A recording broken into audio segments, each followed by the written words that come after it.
২৬ৰ নিৰ্বাচনৰ পূৰ্বে জনজাতিকৰণ নহলে ইয়াৰ ফল ভুগিব লাগিব বিজেপিয়ে। সংবাদমেলত এই শংকাৰ সদৌ চুতীয়া জাতি সন্মিলন অসমৰ।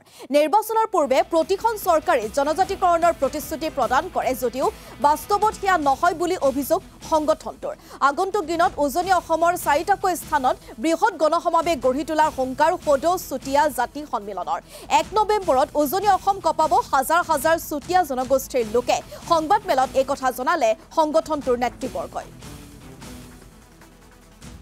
যে চুতীয়াসকলে কাৰোবাক জিকাব নোৱাৰিলেও কিন্তু কাৰোবাক যে নিশ্চিতভাৱে পৰাজিত কৰিব পাৰিব এইটো খাটাং।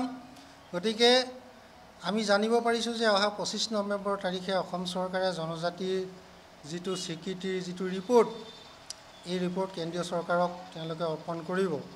আমি তাৰ আগতে চৰকাৰক আহ্বান জনাইছোঁ যে চুতীয়াৰ ক্ষেত্ৰত যাতে কোনো ধৰণৰ তেওঁলোকে চুতীয়াসকলক পুনৰ প্ৰবঞ্চনাৰ কথা চিন্তা নকৰে, আমি সেই আহ্বান জনাইছোঁ।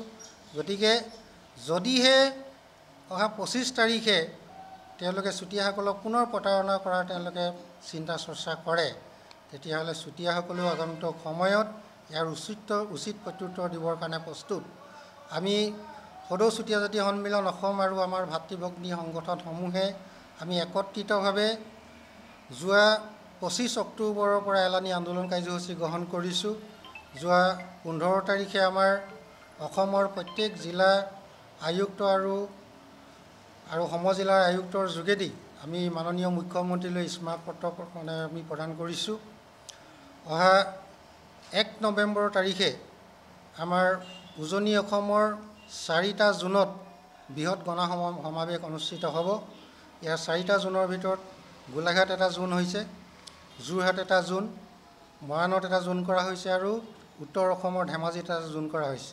গতিকে এটা ৪টা জোনত বৃহৎ গণসমাৱেশৰ দিন ধাৰ্য কৰা হৈছে। একেটা দিনতে একে সময়তে উজনি অসমৰ ৪টা জোনত আমাৰ জনসমাৱেশ অনুষ্ঠিত হ'ব।